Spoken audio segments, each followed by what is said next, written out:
Longest player to play the longest in the big leagues without a grand slam. And then later I go to Japan and get like 5 or 6. Go figure, you know, but that's the game of baseball. I was 3 years old when all this happened, and I'm sitting here, this is a treat for me, just listening to everybody tell stories and just looking at these photos and the pictures, the names, the people. The park itself, Golden Park, I played in Golden Park. John and I were just talking, I was looking at the photo, I said, that's the same bench that I used to sit on. You know, and then when I started looking at stuff, you know, the game of baseball was so unique. And let me just say, I love the game. The game is part of me. The game was my life. The game of baseball is really survival to me. That's what kept me going day after day.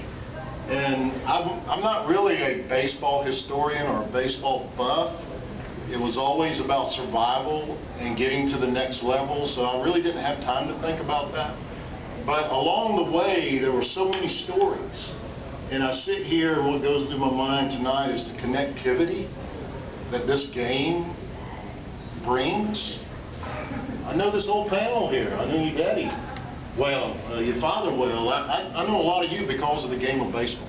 I mean, that's what it's done, the connectivity and the stories, amazing stories. Stories I've never heard of, but you know what? If you live long enough, you'll keep hearing a new story, another story. I mean, look at my face. I've got these scars right here. That's because of that baseball park, Golden Park. You know, from balls taking bad bounces and coming up and hitting me in the face, and I had to go and get some stitches, you know. But I have memories, physical memories. It's awesome.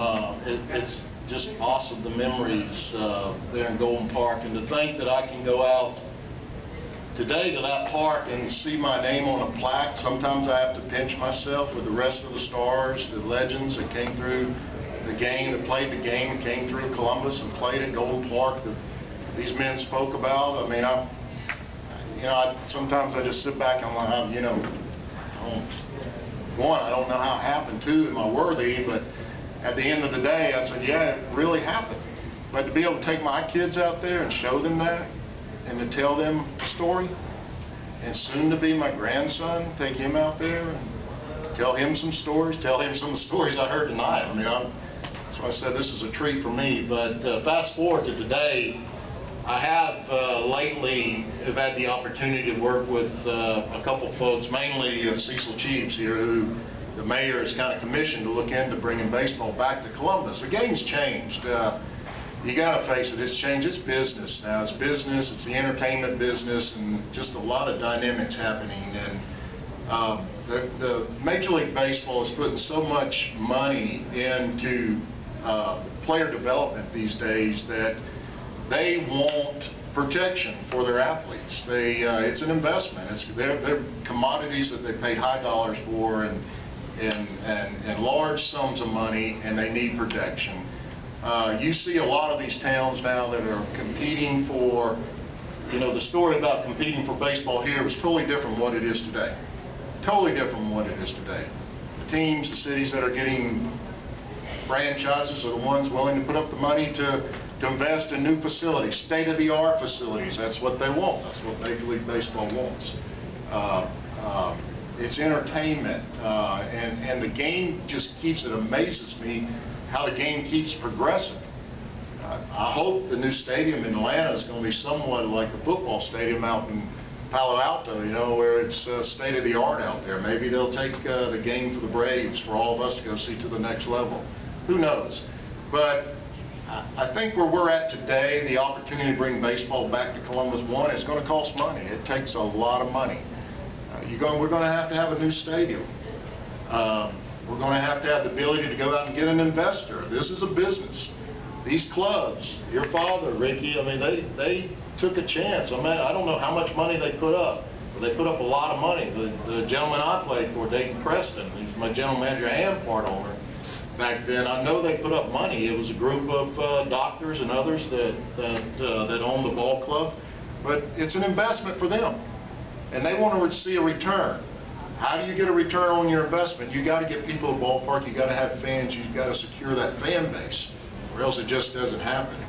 And these are all important factors for Columbus to consider. I hope it happens one day. I would love to see the game come back and be here in Columbus, but it takes a lot to make it happen. Renovating ball clubs, or excuse me, stadiums in this time and age, it's expensive, very, very expensive. I think for some of you, if you ask why baseball left Columbus, was exactly that. The money was not there to keep up with the times and what these clubs, these major league ball clubs, were demanding with their minor league teams, because their commodity basically is in these cities, and they want to protect their commodity. And they felt like, honestly, they felt like there was a risk here in Columbus, and Columbus was not able to keep the facilities up to where they needed to be. They were subpar based on, or compared to, all the other cities and all these new stadiums being built. So what happens? Some owner comes in, a savvy owner, or some investor that has a franchise. He sells his franchise to somebody else. They do a deal with the city. The club moves to another city. These are not long-term agreements, and next thing you know, they're setting up shop doing business. And that's what's happening today. Clubs are moved. Cities are trying to get these clubs. Actually, this is nothing more to me. Baseball, when I see baseball and I see these minor league entities, it's become a way for cities to market their communities. You know, it's to market their communities to the workforce. It's the whole game has changed. Back then, there was a lot of pride, and there's still pride. There's pride here tonight. But minor league ball clubs and major league franchise are looked on totally different than what it used to be, and that's why I say it was a real treat for me to listen to your presentation, because there are things that just, you know, the baseball has changed, but what it used to be is incredible, and that's part of history. It's part of the history of the game that you don't want to forget. It happened. It was real. Yeah. So you talked a lot about the extent that cities have to go to get teams now, and it really wasn't any different then. And just a couple things about when they first got the franchise. They'd gone 5 years trying to get a club, and they failed several times. So when they got the chance to have the Yankees franchise, the city only leased Golden Park to Greater Columbus Baseball League for $1 that season, for the entire season. They were going to let them play in the stadium for nothing. They had to have the team, especially when you're looking at issues of alcohol sales and whether or not they're going to be able to sell beer at the stadium, which is a huge part of it. But going off of that, talking about the business of minor league baseball, especially back then and just as much now, people go to the ballpark not necessarily for the competition. You may go to see somebody that you're hoping will be in the majors later, but really what you're going to then and now is like the spectacle of it. You're going for the entertainment, the in-between the innings promotions that they have. Special beer sales, special food sales.